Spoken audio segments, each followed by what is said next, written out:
Hello and welcome to the first annual Mankind Is Yet to Recognise My Genius Awards. For those of you unaware, as well as me doing this show, I write a film criticism column on the So Much for Pathos website, linked below. There was quite a lot of genuinely good stuff that came out this year, a lot of which was going to be considered for my top 5, but eventually dropped out. So in honour of those fallen gems, I thought I'd give out some honorary awards, starting with...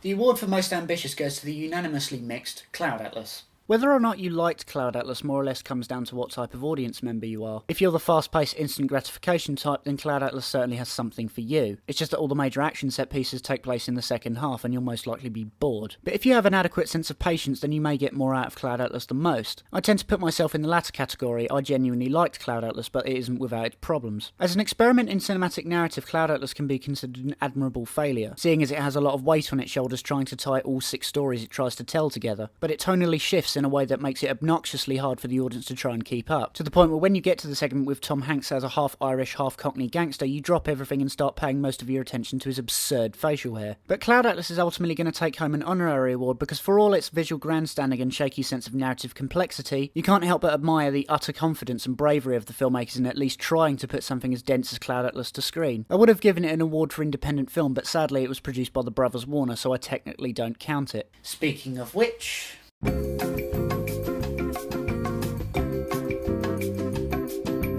This year saw a bumper crop of really interesting independent movies, so I thought I'd honour them by awarding Most Interesting Independent Movie of 2013 to Law.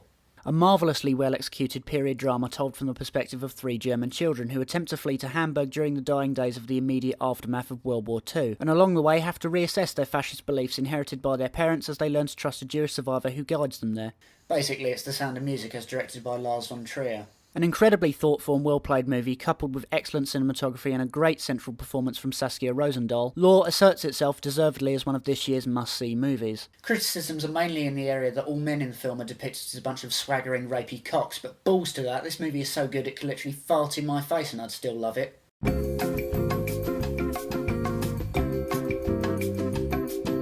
The award for Fun Action Movie would have gone to Pacific Rim, except for the fact that even though it had giant robots versus giant monsters, it was played fairly sensibly. Instead, this award needs to go to something that had the mindset of a 14-year-old who had just snorted a line of sherbet, so it's with great pleasure that I hand this award over to Roland Emmerich's White House Down.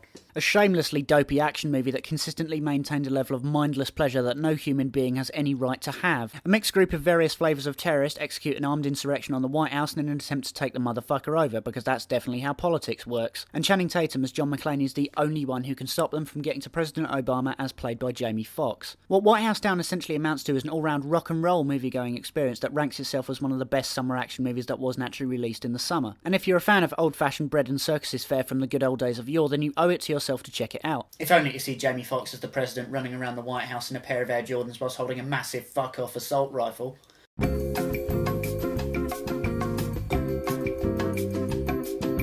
And finally, the last honorary award for a movie that most deserves to be in my top 5 this year goes to Alfonso Cuarón's Gravity.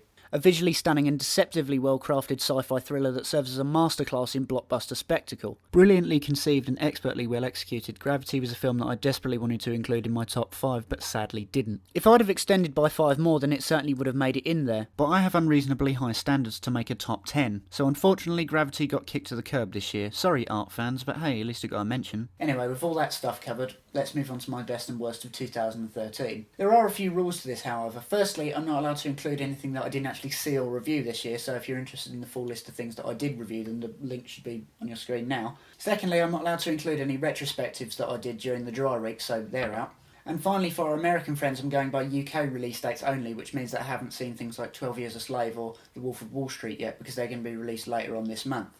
Okay, do we understand? Good, let's begin.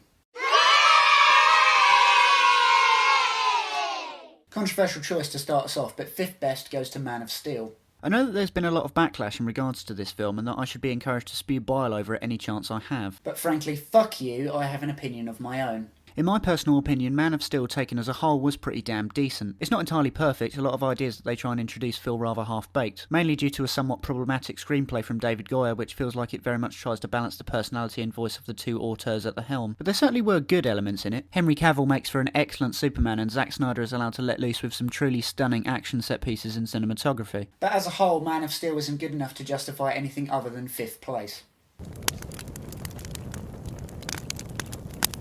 Speaking of antiquated pop culture icons who desperately need a reboot, 5th worst goes to the ever so woeful Die Hard 5, aka A Good Day to Die Hard, aka The Zombie That Walks Like a Sequel. A movie mostly composed of utterly terrible production decisions that all begin with 5 words: John Moore is the director. The hiring of John Moore in the director's chair is swiftly followed by sloppy direction, terrible editing, overblown action set pieces shot in obnoxious handheld close-ups, as if someone had recently replaced Paul Greengrass's knees with a pair of slinkies, and a really bland and underdirected central performance from Bruce Willis, who looks like he's thinking more about what he's going to have for lunch that day rather than being in character. If you're a serious Die Hard fan, then this should be the last straw, and by extension the last movie in this dead horse series. And if it isn't, then there is something seriously wrong with the world.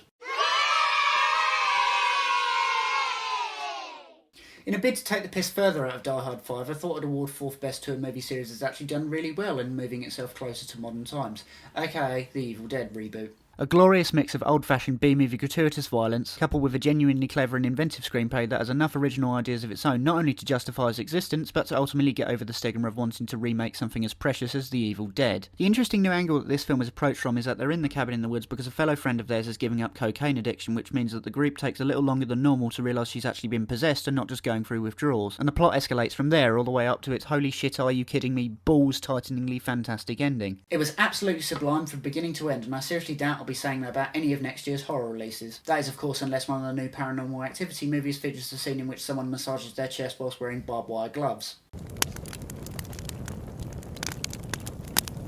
Equally as painful as Evil Dead, but in a bad way, was Identity Thief. A boring, uninspired piece of hack nothingity that completely wastes its central cast members' talents in favour of lame physical comedy, terrible jokes, and their ever so troublesome aspect, mawkish sentimentality. I wouldn't be surprised if this was actually conceived as an Adam Sandler vehicle that he turned down, and if that turns out to be true, then it shows that even Adam Sandler of all people has standards. The young adult audiences had a bit of a tough time this year, but luckily 2013 got its shit together and managed to release The Hunger Games Catching Fire, the Empire Strikes Back of its own series in both a good way and a bad way. On the downside, firstly, it shares the same problem that Empire had in that it feels very much like the middle story. There's no real beginning and no real end, so the plot kind of wanders about for a bit without much payoff, and it only really serves to put the pieces in place for Mockingjay. But having said that, it's also like Empire in that it's the one about the characters, and as a result ends up being the one that most people will rate as the best in the series. Jennifer Lawrence gets a brilliant opportunity thanks to the script to round off Katniss into a much more fully rounded character, consequently giving one of my favourite performances of the year, and director Francis Lawrence, no relation, is able to give a surprising amount of depth and character to the world expanding from the first film, and it also solidifies him as a tremendous action director, that is if Constantine and I Am Legend hadn't proved that already. It's with great anticipation and trepidation that I look forward to Mockingjay Part 1, it's just that I've seen too many great movie series ruined by their final few movies. And on that note, The Hangover Part 3, and thanks a fucking bunch, Todd Phillips, for your lame attempt in the credits to try and justify the title. This entry into my worst of the year pulls double duty. Not only is it a shit comedy, but it also makes for a shit action movie as well. I mean, you know they're running out of ideas when their silly knockabout comedy series tries to change the fucking genre for the last film as well. Utterly inept and 100% laugh-free, the Hangover series completely crashes and burns into flames with Part 3, and I can't even be bothered to piss out the flames. Not only that, but the DVD and Blu-ray of this series try and sell it to you as if it's some sort of spiritual successor to The Godfather. What a wonderful world we live in.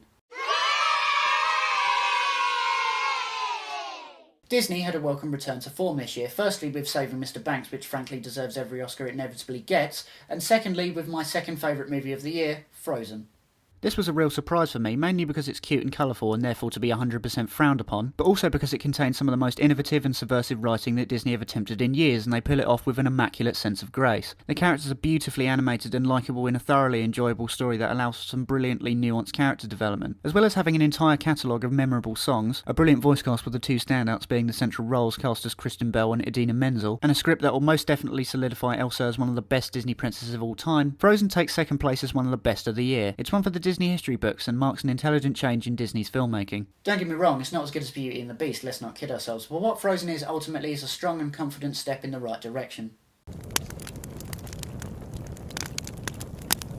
Second worst goes to a certain Mr. M.N. Shyamalan and Sir William C. Smith for After Earth, the most boring film of the year. Who would have thought that Will Smith made one of the worst movies of the year? Well, he made it with M. Night Shyamalan, so the surprise is somewhat lost. It's a shame, really, because Shyamalan really needed this one to pull himself out of a death dive. This was supposed to be Shyamalan's last opportunity to prove that he can still be a good filmmaker again, and he completely struck out. Everyone involved is doing their absolute worst work. Everything from Will Smith's bland and uncharismatic central performance, to Jaden's tragic miscasting in a role that by law requires him to be as equally shit as his father, an awful screenplay with a side order of monumentally terrible dialogue, and an overall story that serves only to stroke Will Smith's massive ego. After Earth easily takes second place as one of the worst of the year, but not the very worst.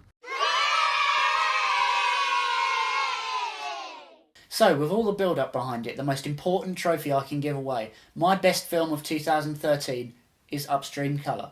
This is taking home top prize not because it technically speaking was the best film of the year, but for two reasons. Firstly, it's the film that most deserves to be seen, and secondly because it was the movie that I couldn't stop thinking about all year since when I saw it. Shane Carruth made an interesting debut with the complex and somewhat impenetrable Primer back in 2004, and a follow-up from him had been greatly anticipated. And thanks to Upstream Colour, Shane Carruth now becomes the filmmaker whose work I am to start following henceforth from now. Upstream Colour paints a fascinating visual demonstration of the life cycle through a hard sci-fi story structure. It's a movie of big ideas told through a strictly visual language rather than dialogue, and even though there are a few moments where it completely lost me, the cinematography and sound design alone should be enough to keep you interested all throughout. The movie is stunning, simply stunning from a technical standpoint, with a beautifully well-crafted soundtrack to go along with it. Its overall story and tone are expressed in a fashion that can only be described as elegiac strangeness, to use the vocabulary of a tosspot for a second. Upstream Colour is just an all-round excellent little film, and it comes highly recommended from me. It may not necessarily be the thing for everyone, but in my eyes, Upstream Colour takes home the gold this year. It was my favourite film of 2013. But this is the award you're really looking forward to, isn't it?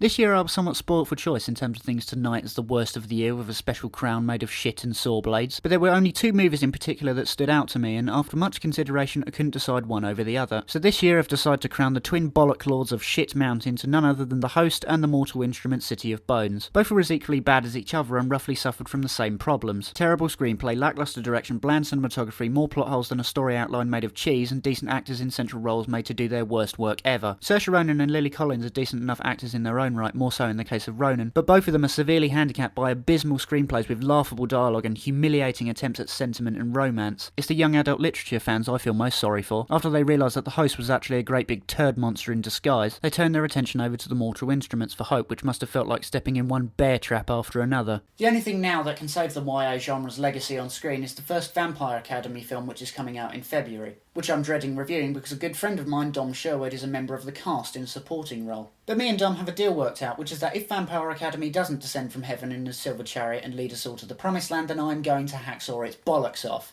Happy New Year. It's all too beautiful. It's all too beautiful.